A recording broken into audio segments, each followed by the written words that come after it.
देशाच्या राजकारणात गेल्या काही वर्षांपासून एक चित्र सातत्यानं पाहायला मिळते, ते म्हणजे एकेकाळी राज्याच्या राजकारणात वर्चस्व गाजवणारे अनेक प्रादेशिक पक्ष आज अस्तित्व टिकवण्यासाठी संघर्ष करताना दिसत आहेत. दुसरीकडे भाजपचा विस्तार केवळ काही राज्यांपुरता मर्यादित राहिलेला नाहीये, तर राष्ट्रीय राजकारणातही विरोधकांसमोर मोठं आव्हान उभं राहिलं आहे. त्यामुळे भाजपला रोखायचं असेल तर विरोधी मताचं विभाजन थांबवून एकत्र येणं हाच एकमेव पर्याय असल्याची चर्चा उघडपणे होते. अशातच महाराष्ट्राच्या राजकारणात एक अशी चर्चा सुरू झाली आहे जी पुढच्या काही महिन्यात राज्याचं राजकारण पूर्णपणे बदलू शकते. एकेकाळी काँग्रेसमधून बाहेर पडून स्वतंत्र पक्ष उभा करणारे शरद पवार आता पुन्हा काँग्रेससोबत येणार का? राष्ट्रवादी काँग्रेस शरदचंद्र पवार पक्षाचं स्वतंत्र अस्तित्व संपुष्टात येणार का? काँग्रेस हायकमांडच्या हालचाली, नाना पटोले यांचे सूचक वक्तव्य, संजय राऊत यांची भूमिका आणि राष्ट्रवादीच्या नेत्यांच्या सावध प्रतिक्रिया यामुळे या चर्चांना अभूतपूर्व वेग मिळाला आहे. इतकंच नाही तर विरोधी पक्षांची राष्ट्रीय पातळीवर नव्याने मोड बांधण्याच्या प्रयत्नांमध्ये शरद पवार यांच्यावर मोठी जबाबदारी येऊ शकते असंही बोललं जाते. पण शरद पवार गट काँग्रेसमध्ये विलीन होणार अशी चर्चा अचानक का सुरू झाली? शरद पवार गट खरंच काँग्रेसमध्ये विलीन होण्याच्या तयारीत आहे का?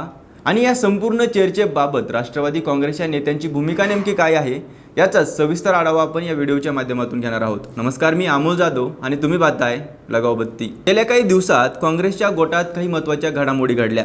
राष्ट्रवादी काँग्रेसचे प्रदेशाध्यक्ष हर्षवर्धन सपकाळ यांना काँग्रेस हायकमांडनं दिल्लीला बोलावून घेतलं. त्यानंतर माजी प्रदेशाध्यक्ष नाना पटोले यांनाही दिल्लीला पाचारण करण्यात आलं. या बैठकीचे अधिकृत कारण जरी जाहीर करण्यात आलं नसलं तरी त्यानंतर राज्याच्या राजकारणात विलिनीकरणाच्या चर्चांना जोर धरला.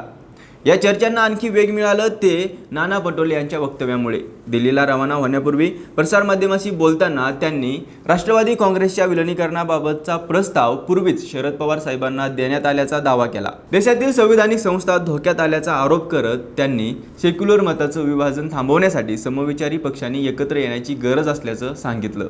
भाजप विरोधात राष्ट्रीय पातळीवर मोठी आघाडी उभी करण्यासाठी शरद पवार, ममता बॅनर्जी यांच्यासारखे नेते काँग्रेससोबत येण्याच्या मानसिकतेत असल्याचंही पटोले यांनी सांगितलं.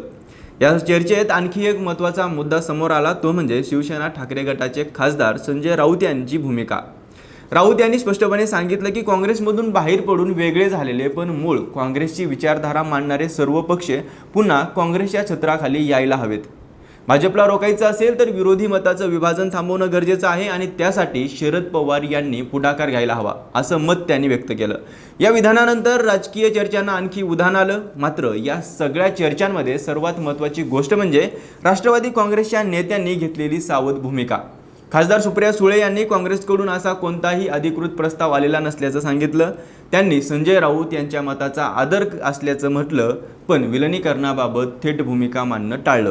जितेंद्र आव्हाड यांनीही यावर भाष्य करताना अंतिम निर्णय शरद पवारच घेतील असं स्पष्ट सांगितलं. रोहित पवार यांनी देखील आम्ही कार्यकर्ते आहोत, पक्षांच्या भवितव्याबाबत निर्णय शरद पवार घेतील अशी प्रतिक्रिया दिली. मात्र काही बातम्यांनुसार रोहित पवार यांनी देशहितासाठी आणि भाजपला पर्याय उभा करण्यासाठी जर मोठ्या राजकीय एकत्रीकरणाची गरज भासली तर त्यावर विचार होऊ शकतो असे संकेत दिल्याचं बोललं जाते. पण या ठिकाणी एक राजकीय वास्तव समजून घेणं महत्त्वाचं आहे, कारण या संभाव्य विलिनीकरणाचे फायदे जितके आहेत तितकेच काही मोठे तोटेही आहेत. सर्वात मोठा प्रश्न म्हणजे राष्ट्रवादी काँग्रेसची स्वतंत्र ओळख. शरद पवारांनी 1999 मध्ये काँग्रेसमधून बाहेर पडून राष्ट्रवादी काँग्रेसची स्थापना केली. गेल्या 27 वर्षात या पक्षाने महाराष्ट्राच्या राजकारणात स्वतःचं वेगळं स्थान निर्माण केलं. विलिनीकरण झाल्यास ही स्वतंत्र प्रादेशिक ओळख कायमची संपुष्टात येऊ शकते. याशिवाय दोन्ही पक्षांमध्ये अनेक मतदारसंघात प्रभावशाली स्थानिक नेते आहेत. पक्ष एकत्र आल्यास विधानसभा, महापालिका, जिल्हा परिषद किंवा इतर निवडणुकांमध्ये उमेदवारी कुणाला द्यायची यावरून मोठे वाद निर्माण होण्याची शक्यता आहे. अनेक ठिकाणी अंतर्गत संघर्ष आणि बंडखोरी वाढू शकते. दुसरीकडे जयंत पाटील, जितेंद्र आव्हाड, रोहित पवार किंवा सुप्रिया सुळे यांच्यासारख्या दुसऱ्या फळीतील नेत्यांनाही नव्या राजकीय व्यवस्थेत आपलं स्थान काय असेल हा प्रश्न पडू शकतो. राष्ट्रवादीमध्ये निर्णय प्रक्रियेत त्यांना जेवढं स्वातंत्र्य आणि महत्त्व मिळतं ते काँग्रेसच्या हायकमांड संस्कृतीत कायम राहीलच याची खात्री नाही. तसंच वर्षानुवर्षे काँग्रेस विरोधात राजकीय संघर्ष करून राष्ट्रवादी उभी करणाऱ्या कार्यकर्त्यांसाठी हा निर्णय सहज पचनी पडणार नसेल. अनेक कार्यकर्त्यांमध्ये भावनिक नाराजी निर्माण होऊ शकते. त्यामुळे सध्या या विलिनीकरणाच्या चर्चा जोरात सुरू असल्या नाना पटोले आणि संजय राऊत यांच्यासारखे नेते त्यांची उघडपणे बाजू घेत असले तरी सुप्रिया सुळे आणि राष्ट्रवादीच्या इतर वरिष्ठ नेत्यांनी अद्याप असा कोणताही अधिकृत प्रस्ताव नसल्याचं स्पष्ट केलं आहे. त्यामुळे अंतिम निर्णय अजून झालेला नाही आणि तो पूर्णपणे शरद पवार यांच्या भूमिकेवर अवलंबून राहणार आहे. यासोबतच अजित पवार यांच्या बंडानंतर राष्ट्रवादी काँग्रेसमध्ये मोठी फूट पडली. अनेक आमदार, खासदार आणि नेते वेगळे झाले. त्यामुळे शरद पवार गटाला नव्याने संघटन उभं करायचं आव्हान निर्माण झालंय. अशा परिस्थितीत भाजप विरोधी मतांचं एकत्रीकरण करण्यासाठी काँग्रेस आणि राष्ट्रवादी अधिक जवळ येत असल्याचं चित्र दिसत आहे. काँग्रेसलाही महाराष्ट्रात आपली संघटनात्मक ताकद वाढवायची आहे. त्यामुळे दोन्ही पक्षांमध्ये राजकीय संवाद वाढल्याची चर्चा आहे. मात्र आजच्या घडीला सर्वात महत्त्वाची बाब म्हणजे विलिनीकरणाबाबत कोणतीही अधिकृत घोषणा झालेली नाहीये. काँग्रेसमधील काही नेते त्यांची बाजू घेत असले तरी राष्ट्रवादी काँग्रेसकडून स्पष्ट होकार देण्यात आलेला नाहीये. उलट पक्षातील अनेक नेते अंतिम निर्णय शरद पवार यांच्यावर सोडत आहेत. त्यामुळे सध्या सुरू असलेल्या चर्चा या शक्यताच्या पातळीवर आहेत, प्रत्यक्ष निर्णयाच्या नाहीयेत. राजकीय दृष्ट्या पाहिलं तर विरोधी मताचं एकत्रीकरण करणं हाच या चर्चेचा केंद्रबिंदू आहे. भाजप विरोधात मजबूत राष्ट्रीय पर्याय उभा करण्यासाठी काँग्रेस स्वतःला केंद्रस्थानी ठेवण्याचा प्रयत्न करत आहे.